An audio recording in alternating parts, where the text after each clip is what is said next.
Hi guys! Welcome back to my channel. So, as you can see guys, hindi natin malaman ang weather today dito sa Cavite na parang aaraw o uulan.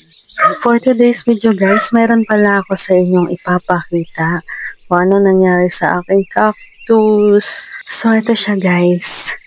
Tingnan nyo yung nangyari. Tinuka siya ng ibon.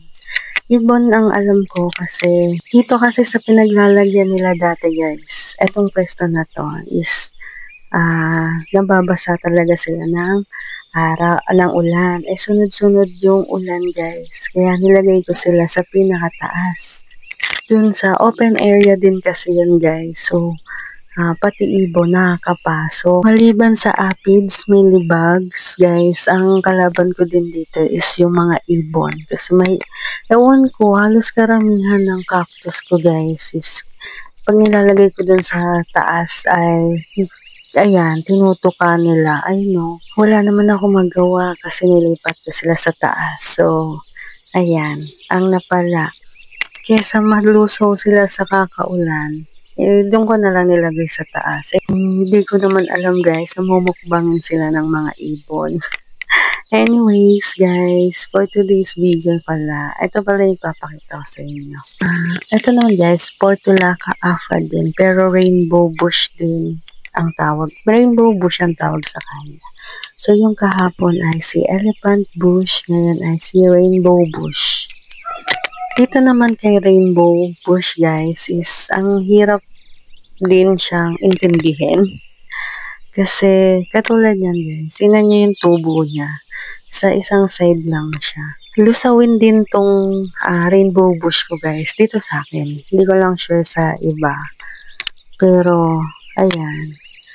Buti nga medyo nagkakaroon na siya ng mga bagong tubo-tubo guys. Matagal na rin to sa akin. Ano lang siya, nagkakaroon lang siya ng paglusaw sa stem. Hindi ko rin naman alam kung anong dahilan. Ayan guys. So, one stem lang dapat yan guys. Bale yung etong nasa baba. Yan guys, eto is nandito siya sa tuktok. Siya yung pinaka nasa taas. Kaso nalusaw. Yan, nandyan siya dapat. Nalusaw yung, hindi ko alam kung nalusaw o nabali siya. Ayun guys. Kaya, ayun yung nangyari. Siguro ang gagawin ko na lang dito guys is, hindi ko sure kung ibo-bonsai. Pero, ang gagawin, papahabain ko na lang yung stem dito sa side. Total sa side lang naman siya na tubo. Parang gagawin ko na lang siyang trail. Ite-trail ko na lang siya. Mukhang okay naman siya tingnan. Let's see na lang pagka tumagal-tagal na kung ano yung magiging itsura niya pag humaba pa siya ng humaba. Medyo nagkakaroon naman na siya ng dahon-dahon. Dati kasi guys, kalbong-kalbo to.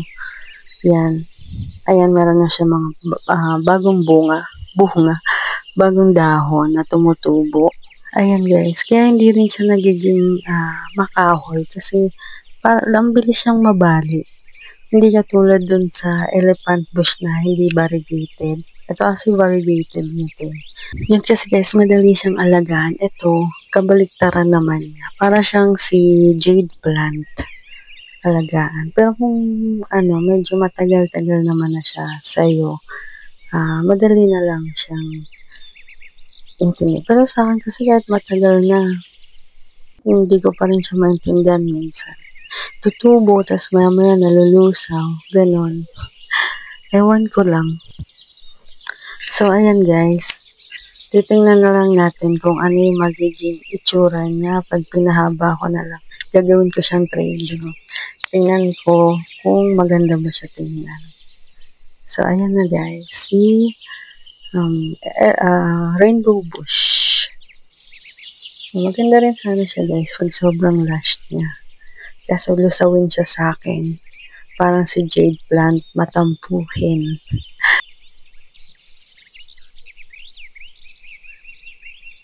So, that's all for today, guys.